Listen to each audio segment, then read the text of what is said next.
ہمیں کب سونا چاہیے، کب بیدار ہونا چاہیے، قرآن و سنت کے اندر اس کی حیثیت کیا ہے، کتنے وقت کے اندر ہمیں سونا چاہیے اور کس وقت ہمیں بیدار ہونا چاہیے، اور احکامات کیا ہے سونے کے اور جاگنے کے۔ اب جو سونے کا اصل ٹائم ہے وہ اصل ٹائم رات کو سونے کا ہے۔ اللہ تعالیٰ نے قرآن پاک میں ارشاد فرمایا وَجَعَلْنَا اللَّيْلَ لِبَاسًا، کہ رات کو ہم نے لباس بنایا۔ اب رات کو لباس بنانے سے مراد یہ ہے کہ رات کے وقت ہم ریلیکس ہو کر سو سکیں۔ لباس مین کہ ایک لباس جس طرح انسان کے جسم کو ڈھانپتا ہے، جسم کو سکون دیتا ہے، رات بھی انسان کے جسم کو سکون دیتی ہے۔ رات کو اللہ تعالیٰ نے انسان کے لیے لباس بنایا تاکہ وہ رات کو آرام کر سکے اور دن کے وقت اپنی تمام کی تمام ضروریات کو پورا کر سکے۔ اب جو اصل نیند ہے، اصل نیند رات ہی کی ہے۔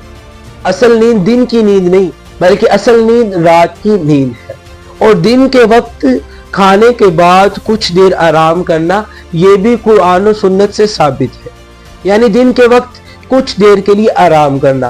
اب جو دن کے وقت آرام کرتے ہیں اس کو ہم کہتے ہیں قیلولہ، جو قرآن و سنت سے ثابت ہے۔ حضور نبی اکرم صلی اللہ تعالی علیہ وآلہ وسلم نے ارشاد فرمایا قیلوا فإن الشیطان لا یکید، قیلولہ کرو کیونکہ شیطان قیلولہ نہیں کرتا۔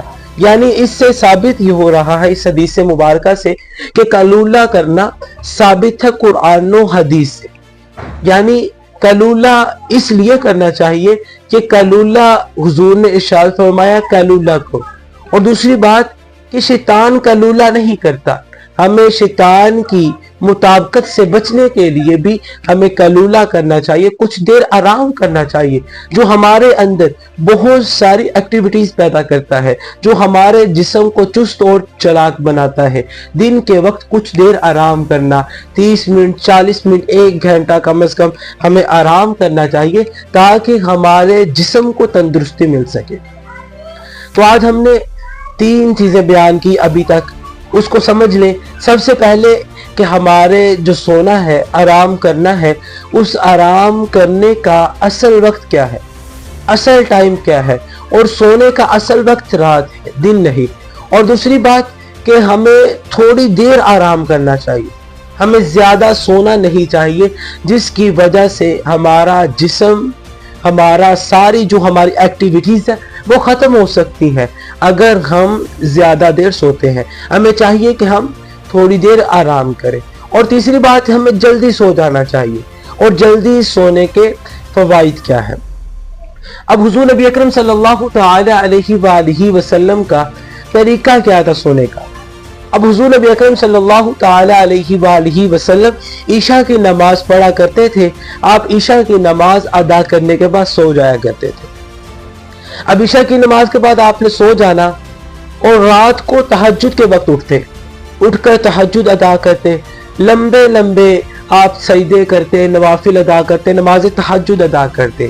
اور نماز تہجد ادا کرنا تب ہی ممکن ہے جب ہم رات کے وقت جلدی سو جائیں گے۔ جلدی سوتے ہیں پھر جلدی اٹھ کر نماز تہجد بھی ادا کر سکتے ہیں۔ اس کے بعد آپ نماز تہجد کی ادا کرنے کے بعد نماز فجر کی سنتیں ادا کرتے، اور سنتیں ادا کرنے کے بعد فرض اور سنت کے درمیان جو ٹائم، جو وقفہ ہے، آپ اس کے درمیان بھی کچھ دیر آرام کر لیا کرتے۔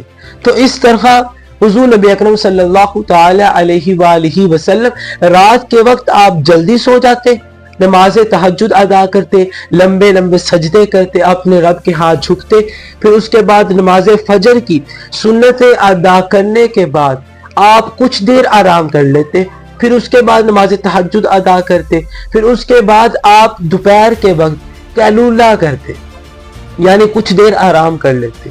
تو یہ معمول حضور نبی اکرم صلی اللہ تعالی علیہ وآلہ وسلم کی زندگی کا ہے، جس کی وجہ سے جسم کو تندرستی بھی ملتی ہے، جسم کو صحت بھی ملتی ہے۔ تو یہ ساری چیزیں آج سائنس اور ٹیکنالوجی ہمیں بتا رہی ہے کہ ہمیں کتنی دیر سونا چاہیے، کتنی دیر آرام کرنا چاہیے اور دن کے اندر ہمیں کیا کرنا چاہیے اور کیا نہیں کرنا چاہیے، یہ ساری کی ساری چیزیں اگر آج ہم سیرت پڑھتے ہیں تو سیرت کے اندر یہ جتنی بھی ایکٹیویٹیز ہیں یہ ہمیں حضور نبی اکرم صلی اللہ تعالی علیہ وآلہ وسلم نے 1400 سال ہمیں پہلے بتائی کہ ہمیں کیا کرنا چاہیے اپنی زندگی کے اندر۔